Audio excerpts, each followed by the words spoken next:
Hello everybody, today we're going to be talking about cell division. Now cell division is a very crucial part for any living organism to keep on surviving and keep on developing itself. Cell division is basically a process where one cell splits into two cells. So that we have more cells, and as one cell dies on, there are other cells to replace it. So this is basically, in a very short summary, what cell division is. But before we go into the process of cell division, it is important for us to know a couple of basic things about cells. So there are two types of cells. One is the somatic cell, and the other one is the reproductive cells.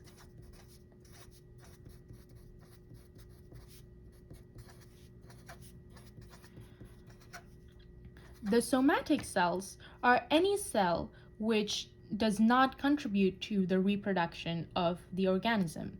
For example, skin cells, hair cells, gut cells, all of these cells and etc., they are considered the part of a somatic cell. The reproductive cells are basically the egg in the female and the sperm in the male, because as the name suggests, they contribute to the reproduction. So having that said, the somatic cells, both of these cells divide in two different processes. So the somatic cells, they usually divide by the process of mitosis,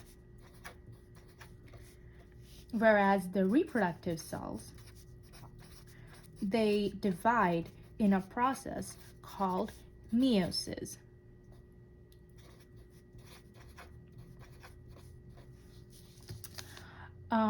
So we're going to be talking about mitosis in this video, and then we can understand meiosis further down. So before we get into the mitosis process, let us just understand the basic life cycle of a cell. So every cell has its own function, right? That's why it's there in the first place. So if we look at the life cycle of a cell, it is very important that only 10% of the life cycle of the cell is contributed to cell division. The other 90% of the cell life cycle, that's a 9, the other 90% of the cell cycle is called the interphase, where the cell develops itself, it grows, it performs its cellular functions, it replicates DNA, and so on and so forth. So that is the 90% of the cell life. We're going to be talking about the 10% of the cell life where it actually divides. So in the interphase, in a normal functioning cell, there are 46 chromosomes.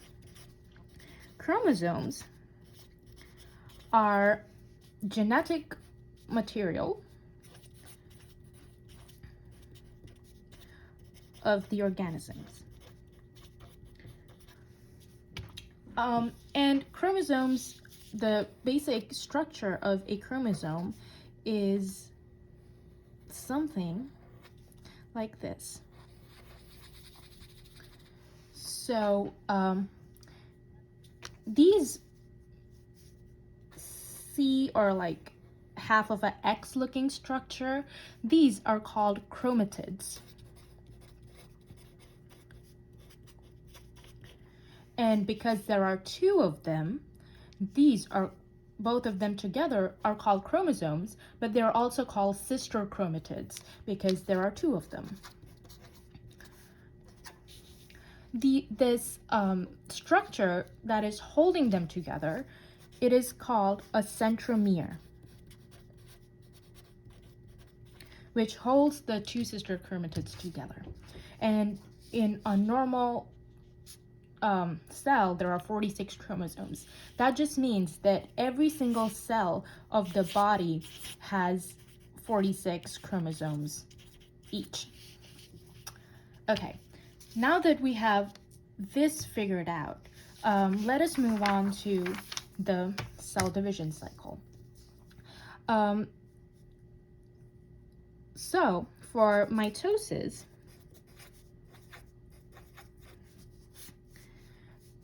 the mitosis process, in a summary, produces two diploid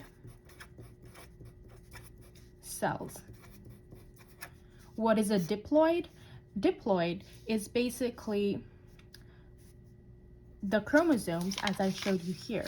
This is a diploid chromosome. If the chromosome was just this one half of an X or a C, then this would be a haploid. And this, because there are two of them, this is called a diploid. So the mitosis process produces two separate diploid cells.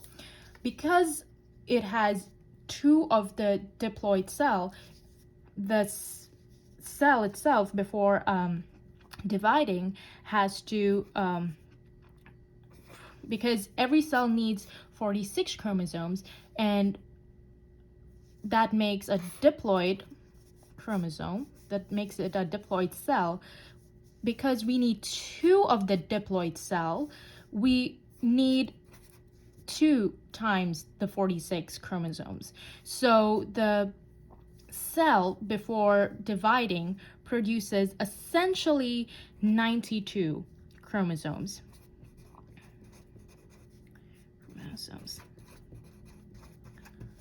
Now, before we get confused with all of this, because it is a little confusing, we can just jump on into the mitosis process.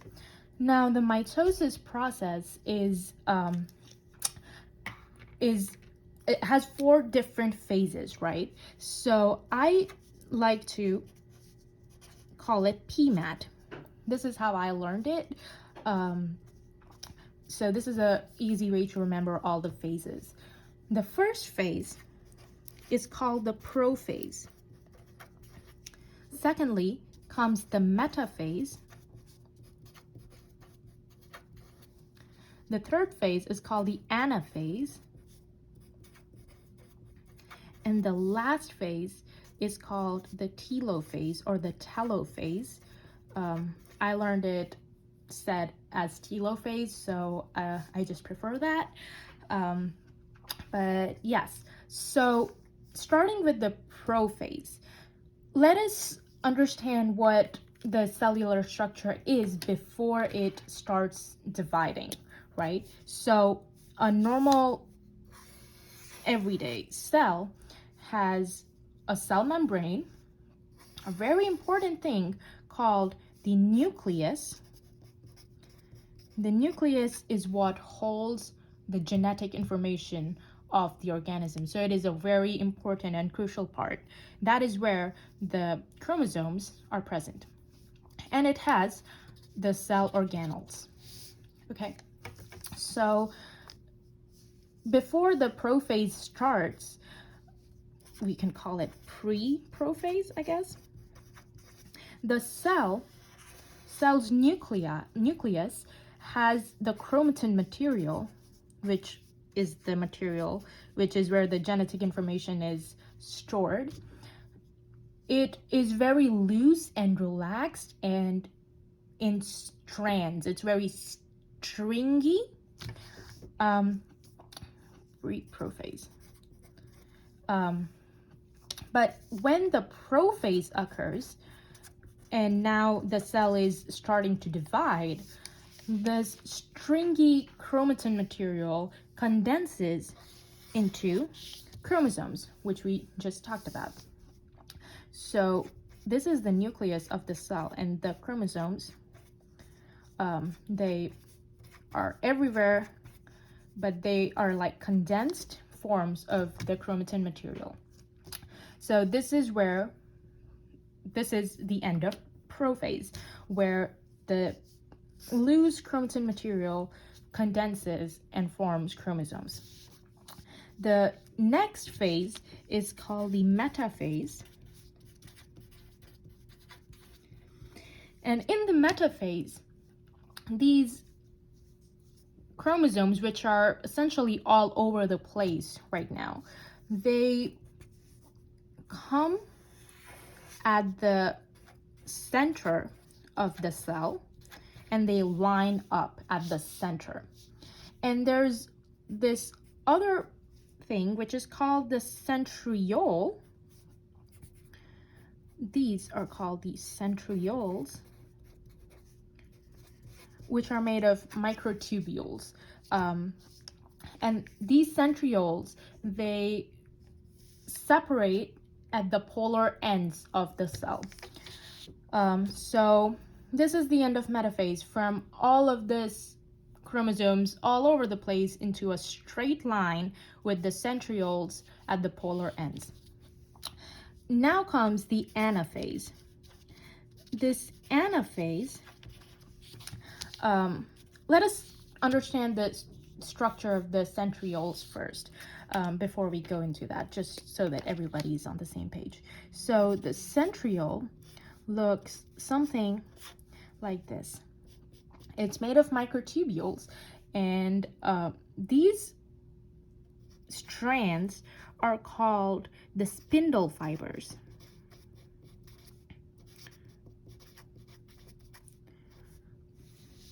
And these are going to help during the anaphase to separate the two chromosomes. So these spindle fibers during the anaphase, they first of all attach to the centromere. If you remember, this is the centromere, whereas these are the centrioles. It gets a little confusing, but stay with me. So these spindle fibers, they attach to the centromeres of the chromosomes, and then they pull the chromosomes towards themselves. So these chromosomes, they essentially split into two halves of the chromatids. If you remember from right here, this is a chromatid because it's only one of them. So during the anaphase, the two sister chromatids are separated into a chromatid, and they line up at the opposite sides of the cell. And this is where the anaphase ends. We're gonna move on to telophase now. And during the telophase process, this telophase, the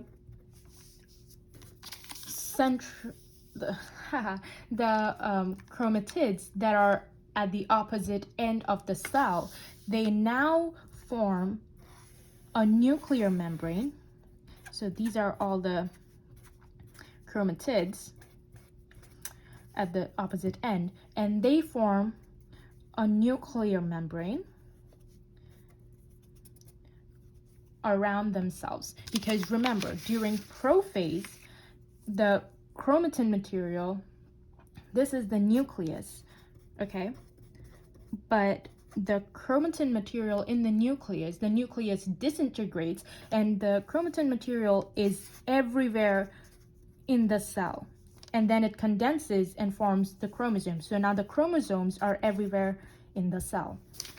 So during the telophase, the cell membrane is there, but we don't have a nucleus anymore. So now this forms a nuclear membrane and separates the two sides of the chromatids, and this is where the telophase ends, because now we have two separate nuclei.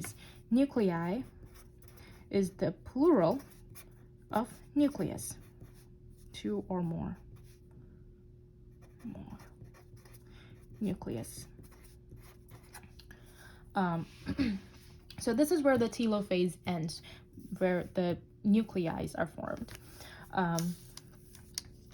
Now, this is where the mitosis process ends, but there is this one more process called, not a process, but a phase almost, called cytokinesis.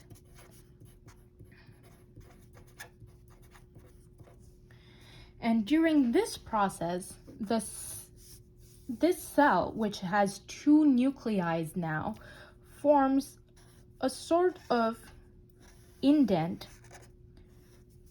within itself through its cell membrane. And this is the nucleus of the cell with all its chromosomes right there. It starts forming an indent, and this indent is called the cleavage furrow.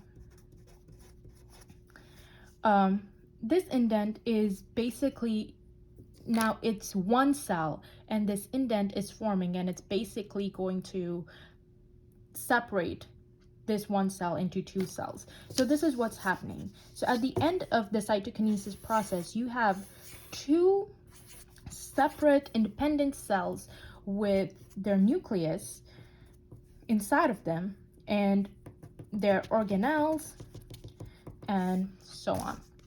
So this is where the cell division process ends, where instead of one cell, the one cell divides and we have two cells in its place. So this is basically the mitosis process, and it's important to note that these nuclei have 46 chromosomes each, because now it is as any other normal cell which is not going through a cell division process. So both of these cells are diploid cell. And it is important, this detail is important because meiosis, it does not have a diploid cell at the end. So that is an important differentiation between mitosis and meiosis. So I hope this helps you understand the concept better, and thank you for watching.